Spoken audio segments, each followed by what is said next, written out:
एक छोटे से सुंदर गांव का नाम रामपुर था। उसी गांव में एक बहुत बड़ी और मशहूर मिठाई की दुकान थी जिसका नाम था राजू मिठाई दुकान। दुकान के मालिक का नाम गोपाल था और उसका बेटा राजू था। एक दिन एक गरीब आदमी जिसका नाम रामदीन था भूखा प्यासा राजू मिठाई दुकान पर आया। उसने दुकान के मालिक गोपाल से कहा, अरे साहब, मुझे बहुत जोर की भूख लगी है पर मेरे पास कोई पैसे भी नहीं है। थोड़ी सी मिठाई खाने को दे दीजिए तो आपका भला होगा।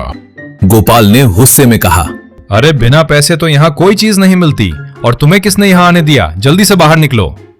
यह सुनकर राजू ने रामदीन को रोकते हुए कहा, अरे नहीं चाचा, आप वहीं रुकिए। पिताजी, दुकान में आए हुए किसी भी दुखी इंसान को हम दुखी मन से वापस नहीं भेजते। इतना कहकर राजू ने एक प्लेट में कुछ मिठाइयां रखीं और रामदीन को दे दी। रामदीन ने बड़े प्रेम से मिठाइयां खाईं और राजू को धन्यवाद देकर वहां से चला गया। रामदीन के जाने के बाद गोपाल ने राजू को डांटते हुए कहा, अरे बेटा, ऐसे तो गांव में कितने गरीब लोग हैं। अगर हम सबको बिना पैसे के खिलाने लगेंगे तो हमारा व्यापार तो बंद हो जाएगा ना। राजू ने शांत होकर कहा, अरे पिताजी, दुखी और गरीब इंसान को खाना खिलाना तो पुण्य का काम होता है और आप घर जाकर आराम कीजिए। अब इस दुकान की जिम्मेदारी मुझ पर छोड़ दीजिए। गोपाल ने बेटे की बात सुनी और फिर दुकान की जिम्मेदारी राजू को सौंपकर घर चला गया। अगले दिन एक आदमी राजू की दुकान पर आया। उसका नाम मोहन था। मोहन दूसरे गांव से आया था। उसने राजू से कहा, अरे साहब, मैं दूसरे गांव से आया हूं। मुझे काम की बहुत जरूरत है। मुझे मिठाई बनाने का काफी अनुभव भी है। क्या आप मुझे काम पर रख सकते हैं? राजू ने कहा, अरे भाई, मेरी दुकान में एक आदमी की जरूरत तो है, लेकिन तुम्हें रसोई में मिठाई बनाने के साथ साथ दुकान में भी काम करना पड़ेगा। मोहन ने तुरंत कहा, मैं रसोई और दुकान दोनों जगह काम करूंगा साहब। आप बस मुझे काम पर रख लीजिए। राजू उसे दुकान के पीछे बनी रसोई में ले गया और बोला, देखो, यही हमारी रसोई है। यहां मिठाइयां बनती हैं और फिर सामान पैक होकर दुकान में आता है। आज से ही तुम काम पर लग जाओ। मोहन ने कहा, अच्छा साहब, मैं आज से ही काम पर लग जाता हूं। और वो उसी दिन से रसोई में काम करने लगा। वो मिठाइयां बनाने के साथ साथ दुकान में भी ग्राहकों से बहुत अच्छे से बात करता था। कुछ समय तक मोहन बहुत ईमानदारी से काम करता रहा। एक दिन मोहन दुकान में अकेला था। उसी समय उसका पुराना दोस्त सुरेश दुकान पर आया। सुरेश ने मोहन से कहा, अरे भाई, तू कब से यहाँ काम करने लगा? इतना काम करके महीने भर में कितना ही कमा लेता होगा तू? मोहन ने कहा, अरे भाई, मैं जो कमाता हूं वो एक अकेले आदमी के लिए बहुत होता है। और वैसे भी मैं इज्जत की कमाई खाता हूं, दूसरों को दुख देकर नहीं। सुरेश ने कहा, अगर जल्दी जल्दी पैसा कमाना है तो कुछ भी करना पड़ेगा भाई। अगर तू मेरे लिए ये मिठाइयां चुपके से मुझे दे दे तो मैं इन्हें बाहर महंगे दाम में बेच दूंगा। मैं ऐसी बहुत सी मिठाई की दुकानों को जानता हूं। तू बस ये काम कर सके तो दोनों के लिए फायदा है। मोहन ने गुस्से में कहा, अरे क्या बोल रहा है तू? अगर किसी ने सुन लिया तो मेरी नौकरी चली जाएगी। अगर तुझे कुछ लेना है तो बोल, वरना यहां से चला जा। सुरेश वहां से चला गया। लेकिन उसके जाने के बाद मोहन के मन में लालच पैदा हो गया। एक दिन मोहन खुद से कहने लगा, मुझे पैसे तो जल्दी कमाने हैं और ऐसे नौकरी करते करते तो बरसों बीत जाएंगे।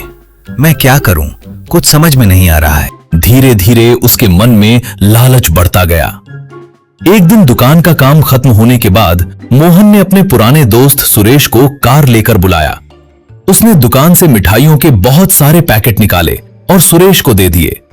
सुरेश उन मिठाइयों को अपनी कार में रखकर वहां से चला गया। इसके बाद मोहन ने दुकान में रखे पैसे भी चोरी छिपे निकालने शुरू कर दिए जब दुकान में कोई नहीं होता था। अब ये उसका रोज का काम बन गया था। वो हर दिन दुकान से पैसे चुराता और दुकान से मिठाइयों के पैकेट अपने दोस्त सुरेश को बिना पैसे के दे देता। कई महीनों तक यह सिलसिला चलता रहा।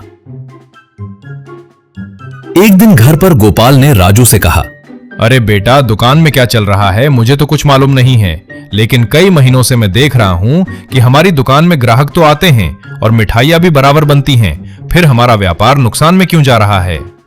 राजू ने कहा। हाँ पिताजी, मैं भी यही सोच रहा हूं। दुकान में ग्राहक भी आते हैं और रसोई में मिठाइयां भी बन रही हैं, लेकिन उसका पैसा हमारे पास आया ही नहीं। आखिर ऐसा क्यों हो रहा है? कुछ समझ में नहीं आ रहा। गोपाल ने कहा।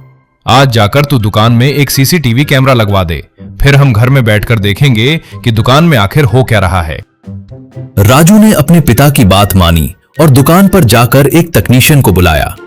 उसने दुकान में सीसीटीवी कैमरे लगवा दिए। इसके साथ ही रसोई में भी सीसीटीवी कैमरा लगवा दिया गया। अगले दिन राजू दुकान में मोहन से बात कर रहा था। राजू ने कहा, अरे भाई, मुझे आज दिन भर बाहर काम है, तुम दुकान का अच्छे से ध्यान रखना। मोहन ने कहा। अरे साहब, आप निश्चिंत होकर जाइए, मैं दुकान का अच्छे से ध्यान रखता हूं। राजू वहां से चला गया। राजू के जाते ही मोहन ने दुकान से पैसे निकालने शुरू कर दिए। इसके बाद वो रसोई में गया और अपने दोस्त सुरेश को फोन किया। कुछ देर बाद सुरेश कार लेकर आया और मोहन ने उसे मिठाइयों के बहुत सारे पैकेट दे दिए। सुरेश मिठाइयों के पैकेट कार में रखकर वहां से चला गया, लेकिन मोहन को यह नहीं पता था कि दुकान और रसोई में लगे सीसीटीवी कैमरे की सारी फुटेज राजू और उसके पिता गोपाल घर में बैठकर देख रहे थे। उन्होंने मोहन को पैसे चुराते और मिठाइयां चोरी छिपे सुरेश को देते हुए सब कुछ देख लिया। राजू और गोपाल ने तुरंत पुलिस इंस्पेक्टर को घर पर बुलाया और उन्हें सीसीटीवी की सारी फुटेज दिखाई। अगले दिन पुलिस ने मोहन और उसके दोस्त सुरेश को दुकान से पकड़ लिया।